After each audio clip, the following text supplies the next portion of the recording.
Hello and welcome to the ARRI studio here in Munich. Well, you may ask yourself why I'm running in circle. And it's not because of the Corona treadmill, no. It is because this is the best way to show you what this show is all about today. So in the next 30 minutes or maybe a bit more, we will talk about the 5 good reasons why the ARRI workflow, the products and the solutions are the right tooling in this Corona times. And to make this even a bit more entertaining and to give you a bit more real life feeling, I will hand over now to our good friends Sebastian Lunge and Nino Pansini in Los Angeles. So Sebastian. Thank you, Kurt. It's a pleasure being here. The pandemic has forced the world to look into new ways to be safe and maintain social distance, and production is no different.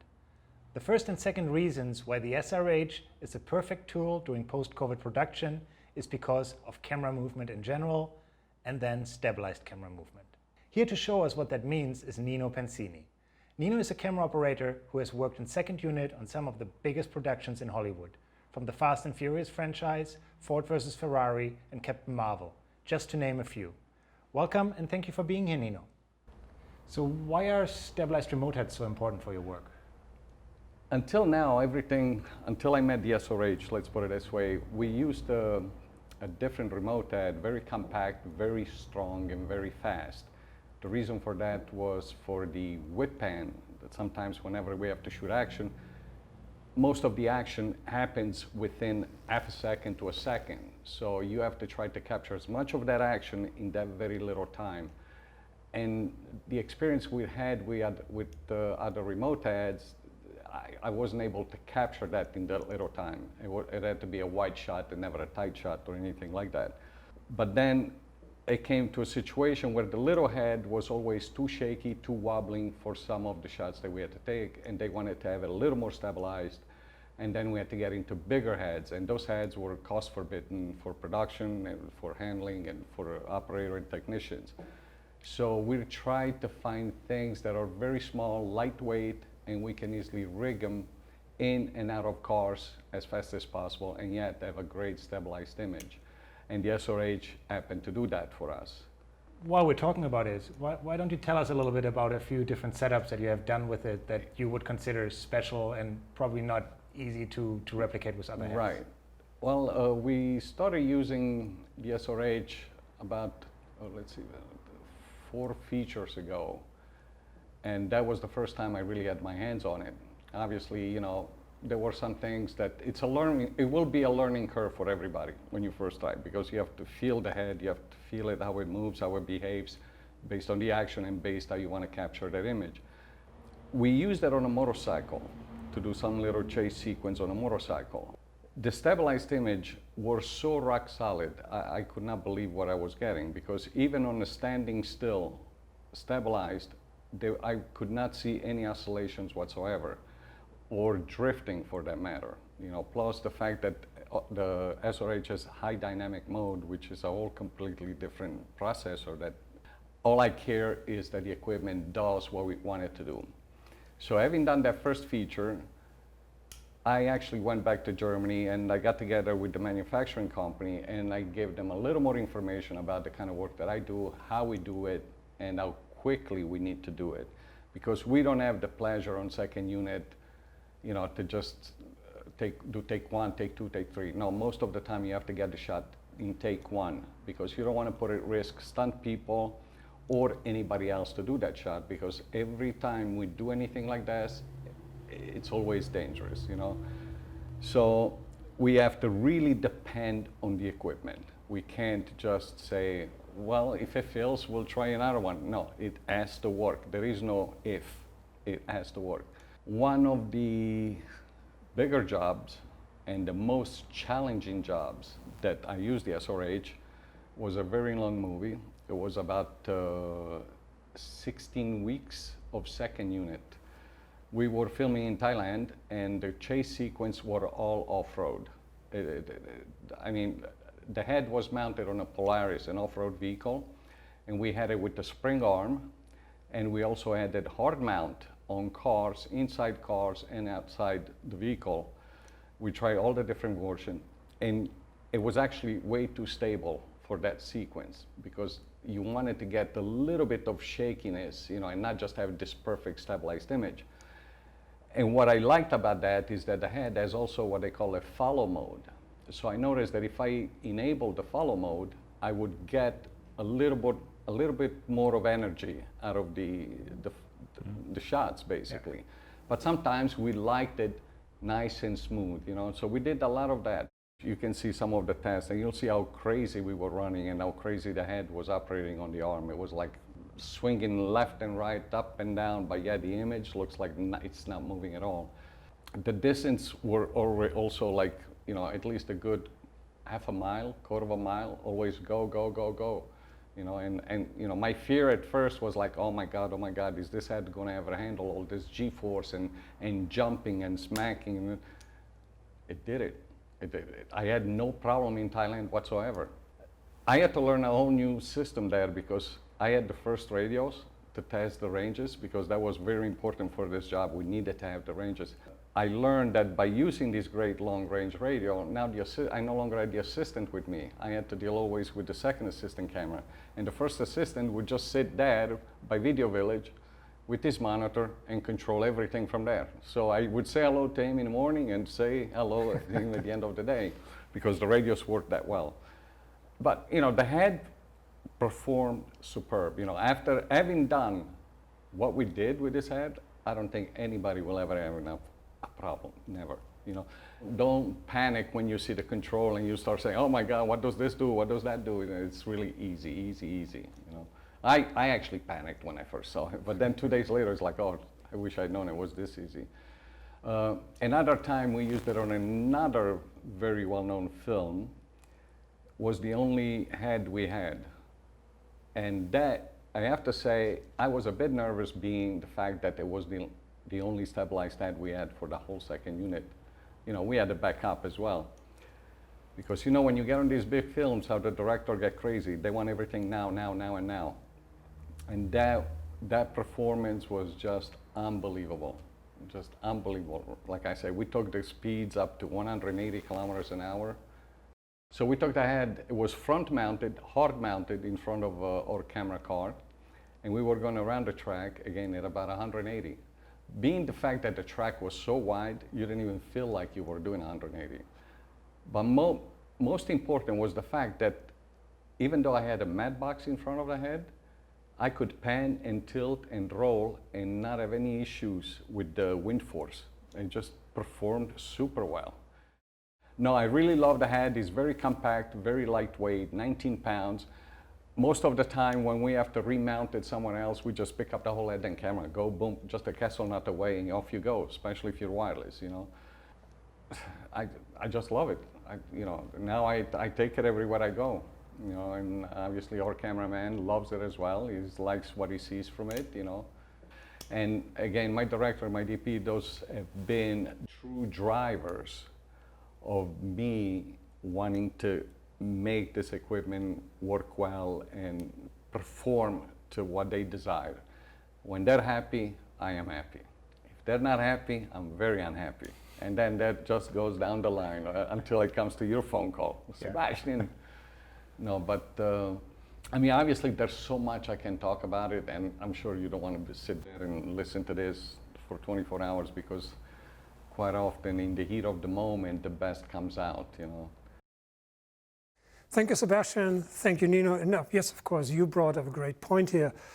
The new COVID safety protocols asking for more distance between the operator and the remote head. It also asks for more distance in between the crew and the cast. On the other hand, as you saw in the videos, the way Nino is working means he has to cover a huge distance in between him and the fast-moving remote head, which is somewhere on the field. So already last year, we completely rethought the entire wireless setup for the remote head, and we came up with the external radio modules for the remote head. But at the same time, we had to understand that we still had to control the lens over this wide distance. So we came up with a second solution, the LCS version. Let me give you a quick technical overview in our fridge. So now here you can see both modules living side by side on our remote control panel. Here we got the one for the remote head, and here's the LCS version. Of course, both versions are plug and play. That means once they are configured, you can unconnect them, reconnect them, and immediately they will pick up connection. So this is a no-brainer. Both modules are running on 2.4 gigahertz, which gives you 1,000 meters or 3,280 feet of distance. The one for the remote head is also available in America with 900 megahertz, which gives you 3,000 meters or 9,842 feet, which I would say is quite insane in a way. The LCS version is talking LCS protocols, LBus protocols, and can handle external signals. So this is a brilliant combination with a WC4 or the C Pro hand unit. And also for DITs, there are some amazing workflows available with the LCS version. Now, in our setup today, we're using the LCS version on our encoder head. Now, the entire encoder head is talking LBus. That means tilt, pan, zoom, and focus going through the LBus and into the LCS version, and this allows us to pull focus here on the remote head. And of course, it allows us to move the entire remote head wireless. Now, Nino did extensive testing with a pre-serial version of the external radio module. So Nino, what was the best distance you could do while fast and furious in the jungle? Well, let me put it this way. Regardless of the distances, we did not find a point of failure during the whole production, the whole filming. In Thailand, we used the 900. We filmed in pretty much in a jungle, so there was a lot of humidity, lots of trees, and I thought it was going to be a total failure in there because that's what everybody said, that radios usually don't work well with humidity and trees, but zero problem. It went like as far as like a mile and a half away. Couldn't even see where the car was. Totally fine. No delay, nothing. The second place was in Georgia, Tbilisi.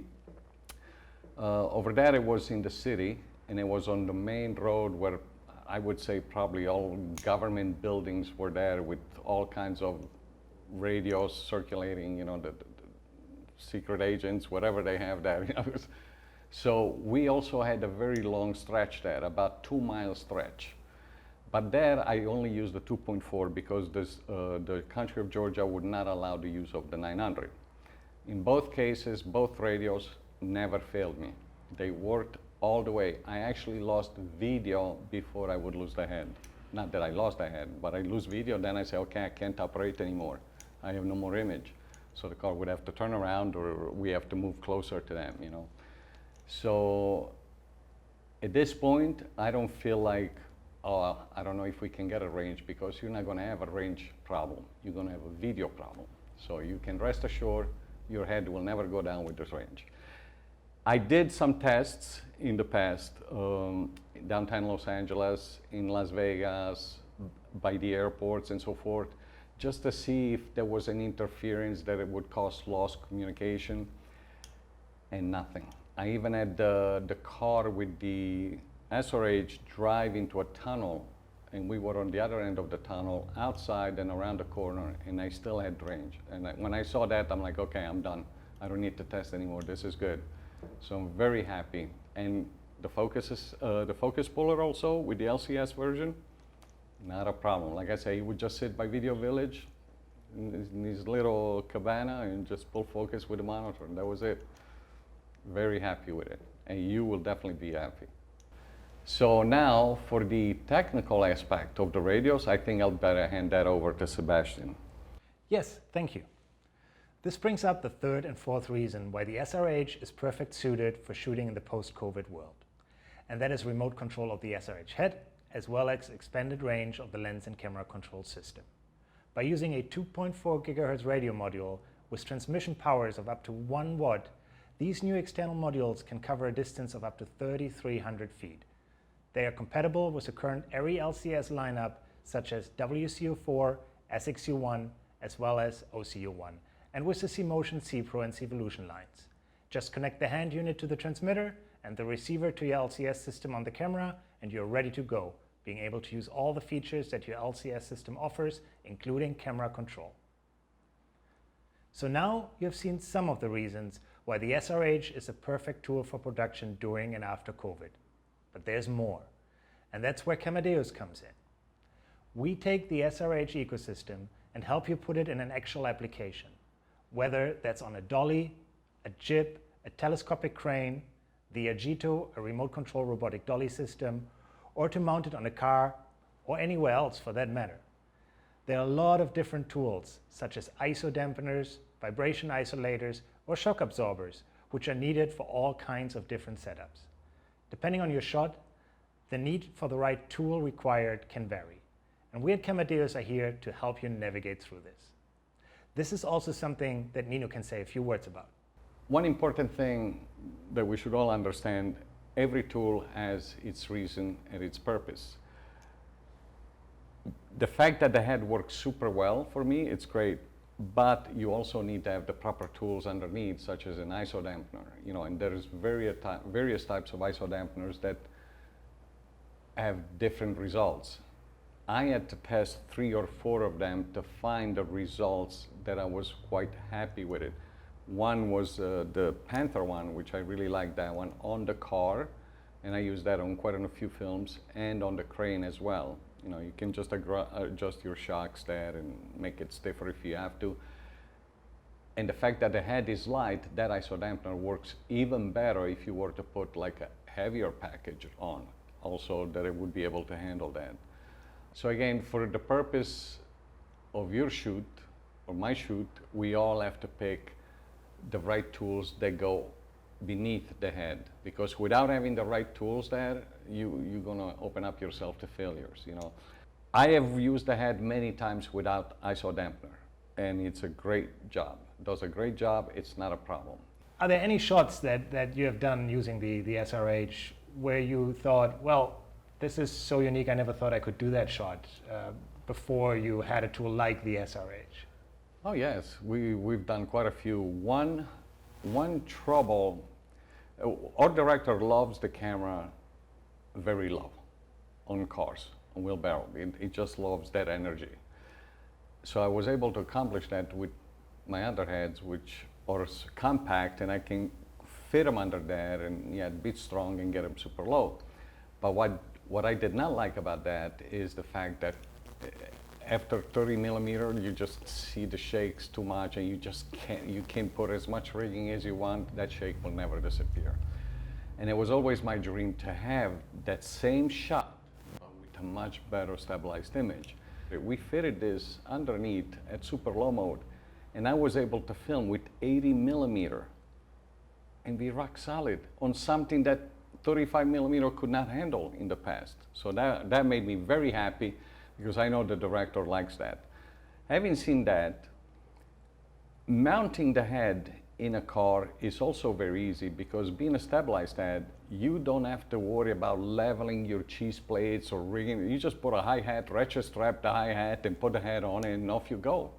So we've mounted that way. We'd also mounted it on a slider, one of your slider, the Panther slider on the side of a car. Everything wireless. Once you start seeing the ability, and again, it's almost pointless for me to talk about it, because everybody creates images in their mind in their own way. You really have to play with it to learn and understand how far and how much you can do with the head. If you don't play with it, if you don't put your hands on and you see how it reacts, it's hard to visualize things, because quite often we dream of a shot and then we think, oh, but we need this, we need that, we need that, and then it becomes so forbidden, so expensive that you're like, give up. But why give up when you can make it happen? Well, there's nothing to add to this. Thank you very much, Nino. We have now talked a lot about dynamic and fast-paced camera movement. It's now time to go the opposite direction. Let's talk about slow movement and static shots. For this, we go back to Munich. Kurt has some more information for us. Thank you. Let me quickly talk about the hardware one more time. So obviously, of course, the 360 offers unlimited movement on the pan axis, which is because of a new slip ring inside. We have a new motor inside, which gives you 50% more torque, and we have 12G video, which is absolutely future-proof for the next upcoming cameras. Of course, we also worked on the software, and we tried to improve different fields in the software. So the first battlefield I want to talk about is the high dynamic mode and static shooting. So we have two kind of operators. There's people like Nino who need maximum stabilization, and that means they need maximum dynamic if they go crazy in their cars going through the jungle or wherever they're driving around. And we have the other group of operators, they want to have the remote head on a tripod, a dolly, or a telescopic crane. So these guys need the possibilities to operate with the lowest amount of possible drift. So therefore we made the so-called low dynamic mode. So now you have high dynamic for real action and you have low dynamic for extreme straight static shooting. We also put some other little features in the new software which I would like to show you on slides. To speed up things, we added a new feature to the PID menu which called the quick setup. So touching quick setup will open up this new window with a very simple matrix. Here you just tell us what is your camera setup about. So for example, medium could be a mini with a long zoom lens. Heavy could be an LXLF with a signature prime. Just press apply, and this setup should more or less already meet your demands. If not, just do a little fine trim on PID values and you should be fine. So the other things we did is we gave the drop compensation a bit more power. So in the background, besides just compensating the steep angles, we also can compensate some unwanted vibration and frequencies. So this becomes a kind of a master control function. And to use it that way, the best thing you can do is you assign the drop to K7. So whenever your system out of the blue start to vibrate, you just turn slightly K7 and you just change the drop value up or down till the vibration is gone. So this is a very simple way to get the entire package under control in milliseconds. To show us the box and to share his experience with us. Sebastian. Indeed we did, but to talk about that, I'm going to hand this over to our dear friend Daniel Schade, camera operator, Trinity operator, certified ARRI CSS trainer, all over mastermind. Daniel, take it from here. Thank you, Sebastian. When I first started using the SRH-3, it was a very exciting tool with a lot of prospects, as it is still today. However, at the time, there were only two ways to connect the head to the operating station. One was the built-in wireless radio, and the other one was to hardwire it. At the time, I was working with a lot of broadcast companies. One of them was Megatrax, which built a high-speed robotic dolly in order to shoot NASCAR. What they were using were Ethernet high-gain radios. So there was already a low Ethernet environment with a router inside the dolly as well as at the operating station. So I was talking with FOMA and the guys at ARRI and saying like, hey, is there any way that we can connect this FSCAN protocol into an Ethernet? And so they're noodling and I was like, yeah, sure, I mean, I guess that's what we can do. And so luckily they came up with these LAN to CAN adapters. So like Kurt said, it's really exciting to be able to go hardwired over long distances, or in the case of the Megatrax dolly, to go into yet another protocol of wireless connectivity. So yes, it's very exciting. Well, Nino, thank you very much. It was a real pleasure having you here, and thank you for taking the time and sharing all your vast experience. You know, I always love to give people as much information as I know, because I want people to be happy and get the shot that they want to get. I'm not like the kind of guy that says, oh no, I'm never going to show this to anybody. No, I'm the first one that goes out and says, look at this, try this, look at that, you know. So I'm very happy. If you ever have any question, he just invited it. Contact me, I'll contact him and pass your question along. So thank you very much, Nino. Kurt, thank you very much. Kurt, thank you very much as well. Good to see you. And everybody, please stay safe and healthy in these crazy times, and I'll see you soon. Cheers. Thank you, Sebastian. Thank you, Daniel. This was pretty exciting. It was so exciting that even the color of my shirt changed meanwhile. Now, the reason why I got a different shirt on, because we pre-recorded the stream out of good reason. We wanted to make this Q&A session as perfect as possible for you. And so we found a way to get Nino Pansini live here to Munich for your questions. So please go ahead and answer and ask us all your questions. Hello, everyone. So the questions come here from the background, and there is, of course, one question first to Nino. How does somebody will become a stuntman? What is the way into that profession in the film industry? Actually, to be honest with you, I never knew I was going to end up in the film business. It just happened so that I started doing some work for some people, and I just kept getting calls back, and that led me in to meet other people until I met what the director wants, and I was able to give him a lot more than what he was expecting. So it just became like a marriage after that. Every other time he kept calling, and I kept improving until I reached the level where I am today. Okay, maybe a second one for Nino.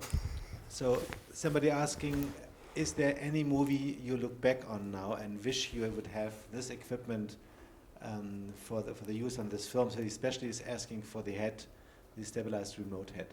Yeah, there's plenty of movies that I can look back and wish we had this, and that's why this head was born, because of that, because the wish was always there, but until then everything was too big. It would not be able to get in places as tight as what we can get the SRH. You know, such as inside of a car, for instance. It's forbidden to put the current stabilized heads in there. And honestly, this was the way we met. We met 2015 on the Syndicate Right. show, and Nino saw the first Trinity prototype, and he said to me, Kurt, can you make me a remote head out of this Trinity? Because he said, I need this compact size, I need a lightweight and a fast way to set it up. And so in the end, out of the Trinity head, we made a remote head as it is today. Thanks to him, by the way. So he pushed us. There's a question coming from UK asking about actually what have you lost from the SRH-3 when we were moving to the 360? So did we lose something? No, I think we didn't lose anything, No. because it is the, Just we're adding. Yeah, basically in the past you had 270 one way and 270 the other, and that the mechanical stops. Now you can go all around the whole time and never have to worry about it. And that's why we love it. So we never have to worry about where the head is going to stop or not. And the other thing we added to the head is a 12G video line. So this head is already ready for the next generation of cameras. And we put in a 50% more torque, especially for Nino. So whenever he goes extremely fast and he goes really crazy, there's always enough Power and power juice. in the back. Yeah. No, I'm very glad for this. You know, it's like more than twice as strong and as powerful as the standard SRH-3. And the reason I kept requesting this heavy motor was when we do action, we have the tendency to use a lot of G-force, a lot of speed, and you just need that torque to keep the head where it needs to be and counter pan with the G-force. So FOMA was kind enough to redesign the motor to have it built in. So now I can't wait to start playing with this. So somebody's asking, have you utilized any other stabilized head in the past? And if yes, how does it compare to the 360? Okay, in the past, yes, I've utilized many stabilized heads. And again, the difference is size and cost and personnel that comes with it and so forth. I mean, we can go on and on. What I like about this, the feel for it, it's very smooth, very silky, very intuitive, there's no like lag, there's no like compensation when you're using joystick, knowing, okay, if I move the joystick this much, the head will react this way. With this head, using the joystick is like extremely easy for me. Unlike with the other heads, there's always something that doesn't quite marry well, you know. But with this one, it's just like almost like butter, let's say it that way, as somebody else quoted saying that. So I really like the way this head feels. I don't know why, but the feel is completely different from any other joystick that I've used with different stabilized heads. All right, so this one might be for Kurt. Is the head stabilized looking straight down? And also, is it possible to turn the stabilization off? The first part is, yes, of course, you can do a complete 90-degree shot down. That's not a problem. You can even do looking down, and you can do a 360 while looking down. Can you switch off stabilization? No, because it would also mean you will switch off the brain of the head. So, but we find, you will see in the new software, we find ways to manage this, the stabilization in a way that even things like drift will nearly disappear.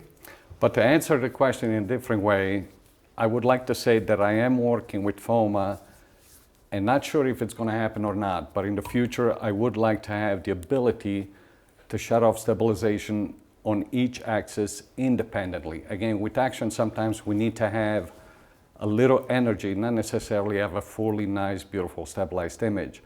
We need to have a little bit of shake, and sometimes we like to have that either in the tilt, in the pan, or in the roll, or all together. But to let you know something, I'm working or trying to make that happen, hopefully in the near future.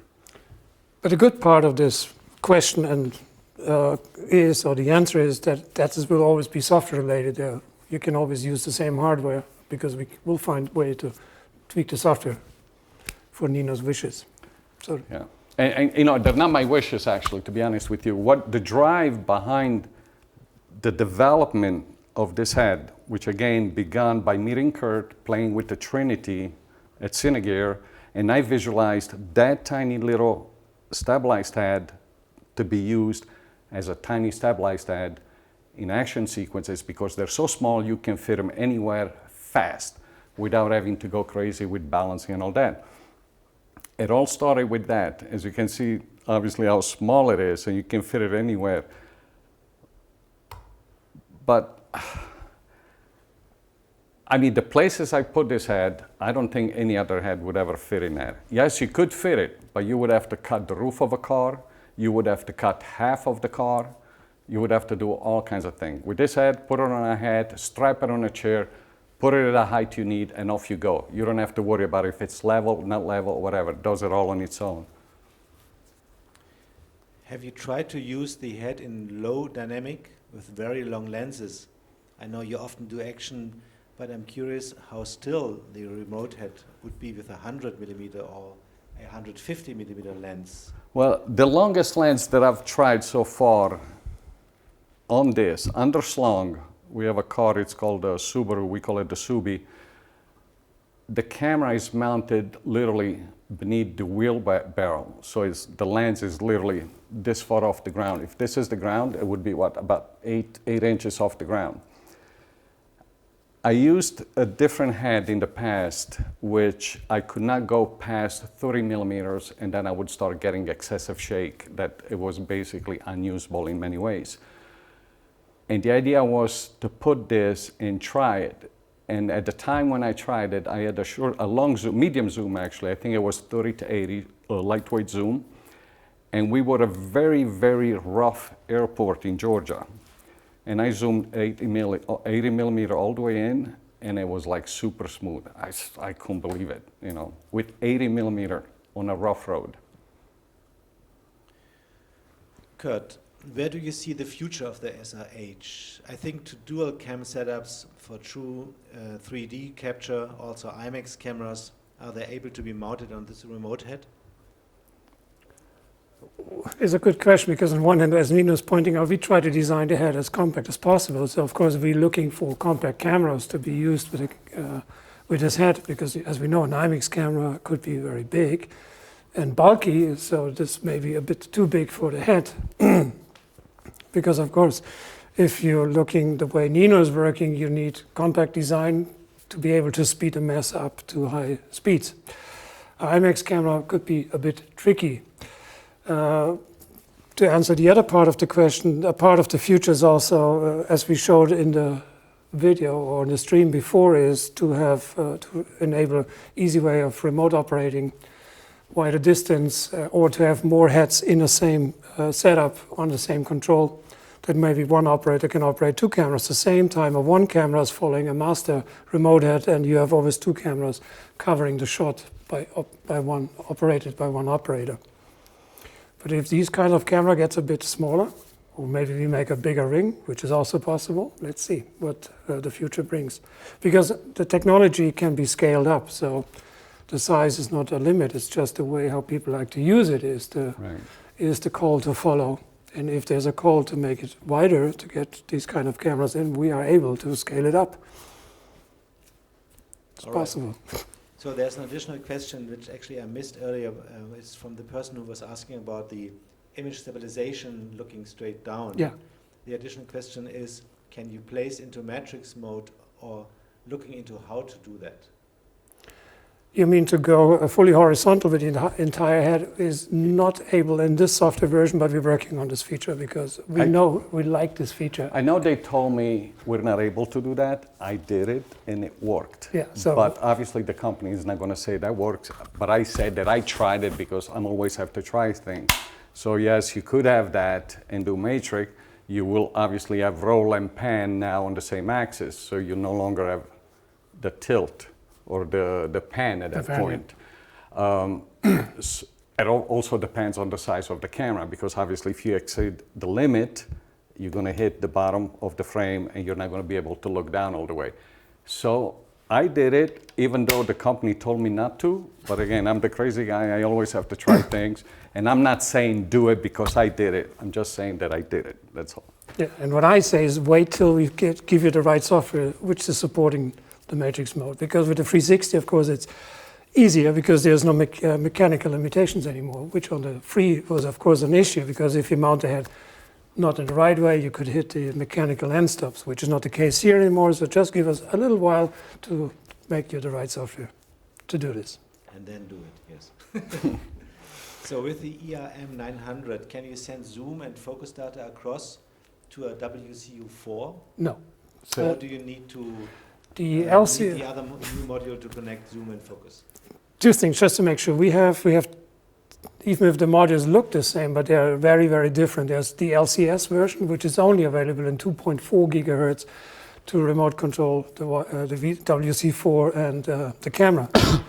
And the 900 and the 900 version is only for the remote head, as also a 2.4 gigahertz is for the remote head. We cannot use the 900 for LCS because the kind of data stream we have to transmit can't be handled by 900 megahertz. So for LCS, it's only the 2.4 gigahertz version at the moment. Okay, a short one to you, Kurt. Are we able to save various profiles with the current software version? Yeah, up to 10. Up to 10. Up All to 10. And is the SRH-360 a little taller than the SRH-3? It is just the pan axis is a bit more diameter and maybe like 2 centimeters higher, but all the rest stays in the same footprint. Okay. Does the CAT to CAN adapter work for box-style broadcast cameras like the Sony P1? Or is there another way to get an Ethernet or fiber-based broadcast camera hardwired through the pass-throughs of the SRH-3? I think, first of all, we have to separate. This is two businesses. The first business, we have a point-to-point protocol. We can operate the head and we can operate the lens control through our Ethernet grid. To get a camera picture and a camera control through our grid, I would say no, you would have two Ethernet lineups side by side. So one is taking care about camera control and the image, and the other is taking care about lens control and head control. Maybe in future we will have a box which have enough power to transport so much data at the same time. But the first step we're looking at is, first of all, to get camera, lens control and head control on the Ethernet grid. Hey guys, we are getting really cool questions. What setup is the best to work within a post-COVID set? Especially if I need to get close to the talent and keep the camera moving. Well, in this case, I mean, if you're using a motorized dolly, of course you can put the head on a motorized dolly. You can set up anywhere you want. Yeah. And if you're using the ERM, you can be even on the floor above or, God, anywhere else really with a control and control the whole camera setup and have absolutely nobody by the camera except the equipment itself. And you can get as close as you want to get to the actor. Again, you can use either radios or you can be hardwired. And also we're working very close with companies who do dollies, which can be drove wireless remote control, like Agito dolly And other companies even are looking into studio dollies we can completely remote control from somewhere else. Again, through the IP network, it could even be from another city. So you could be in LA while your remote head is somewhere in San Francisco. That is possible in the future. Okay. Next question. Can the SRH-360 be mounted or used 90 degrees offset as seen from the pan axis? 90-degree offset, meaning that way? Well, you can, but you could, but you need to be aware that right now we do not have a slip ring in the roll. We still have a cable. So if you were to do that, you would be limited to this and just slightly more. After this, you would not be able to do any more roll. So if you have to stay level, that's all you're going to get. But there's a good thing about this question, because Jean-Fré, one of our great product managers, once designed a bracket which allows you to mount the Mini already 90-degree flipped. So you can keep the head straight while the camera is 90 degrees. So you have still the full action of the head. That means you still keep the head this way, yeah, but the camera is actually mounted that way. Exactly. With the bracket, special bracket that goes in. So this is a solution for this question. Cool. So which spring arms have you found work best with the SRH? Oh, this is a Nino one. Okay, for the last film that we did, we tried quite a few spring arms. What I liked about the Flowcine is the double Flowcine. The single one, I had a little bit of trouble because it was bottoming out every time we would get in various rough road conditions. But the double one worked really well, so that was my favorite of all of them. The other ones, they're designed more for a heavier camera package. This whole package is very, very light, so you have to have the right tool to get the performance correct. Otherwise, if you end up using a very strong arm, you're not going to like the results of the camera, of the head itself. Can I use any accessories to be mounted without destabilizing? Any accessories to be mounted without? No, to the mount, excuse me, to be added to the mount. Yes, below the head, you mean? I think we don't get the questions, yeah. do we? One more time. I may have missed the info, but can any accessories be added to the mount without destabilizing? Yes, you can add anything underneath. It will always stay stabilized. Any accessory. If we get the question right, yeah. Yeah, or even if you're adding accessories to the camera, as long as it's mounted and it's really tight, yeah, you can add anything you like. This will not interfere at all with the stabilization. No. The very good part about this, again, the way this gimbal works is, sometimes when you load a camera, you almost have to balance this like a steady cam, because if it's too top heavy or too bottom heavy, the result may vary. So you want to try to always have a good balance, regardless of the package. The biggest package I've had on this head was an SXT with 1885 Fujinon, which is a very heavy lens. So the camera was like this long. I thought I was going to have trouble working with that, but I did not. Just because it was well balanced, it performed just as well as if I just had a Mini with a short zoom. So the trick is to have a good balance. Yeah. Center of gravity is the key. All right, we have a final question. Oh, the others coming in. So we have one question where somebody wants to know, Kurt, about your roadmap. He's asking, are you working on a repeatable head version where you can save the pan and tilt information through a shot and then replay it? Of course, this is always the goal, to have to reproduce shots, because this is, I think, also a part of the post-corona times, to have more automation in shooting. And yes, we're working on solutions like this, of course. So is this going to be a software thing for that head, or is that a new head? No, it's a software. All right. Because I think there's also a part of the CSS products in my history is we always try to improve the software instead the hardware, to ensure that your investment stays the next 5 years or 10 years, and we just give you small upgrades to keep this investment as long alive as possible. Okay, especially in these times.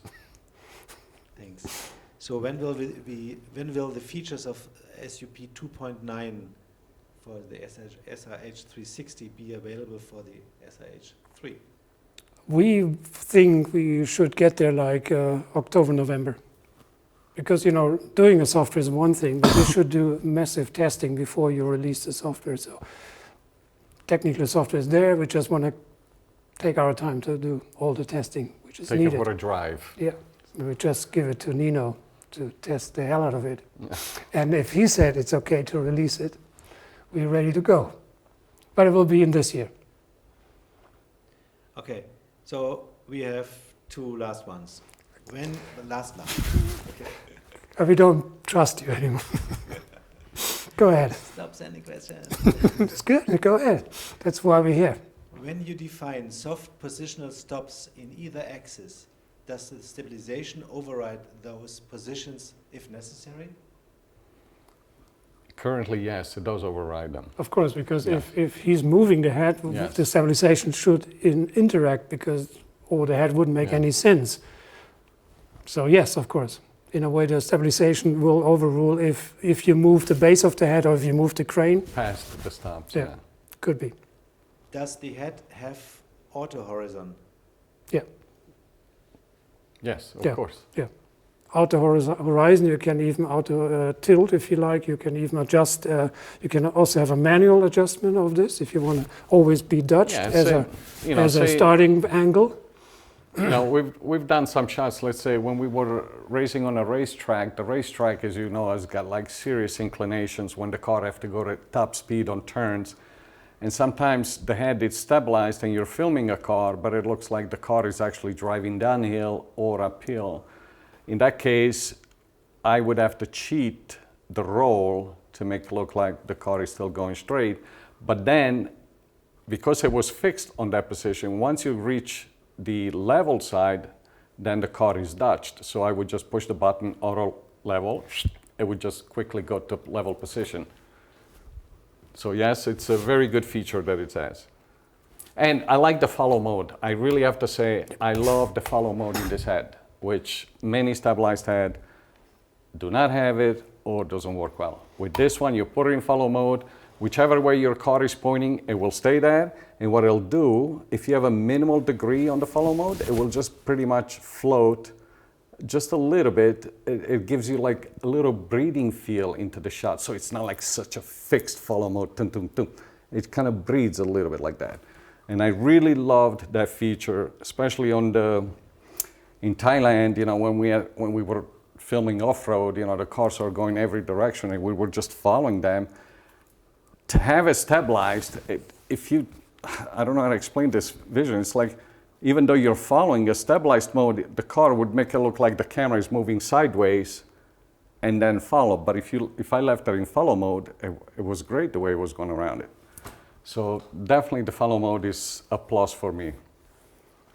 All right, so there are still coming questions in, but we will answer them later on, and you will also see, dear customers, an email address which you can use to send more questions to Kurt, and if needed, he will send it to Nino. Of course. But one person, I want to read the text. It was the customer asking about the accessories to be mounted, and he says, and thank you for that.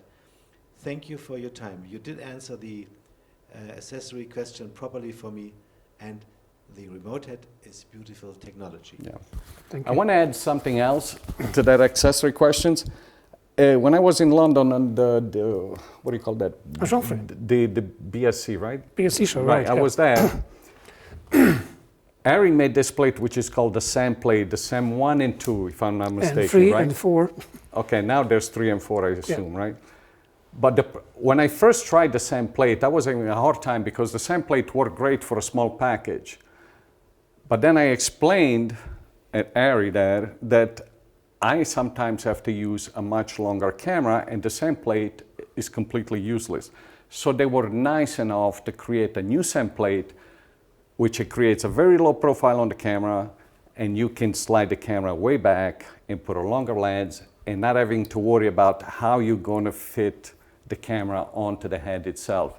So I like this new SAM plate, which It also adds bottom weight, which I like that because quite often I end up mounting the camera upside down, and all my rods and support system, it's all above it, which makes the camera way top heavy. But having this sand plate, it helps balance now, lower the center of gravity of the lens, of the camera itself, so giving me a much better balance.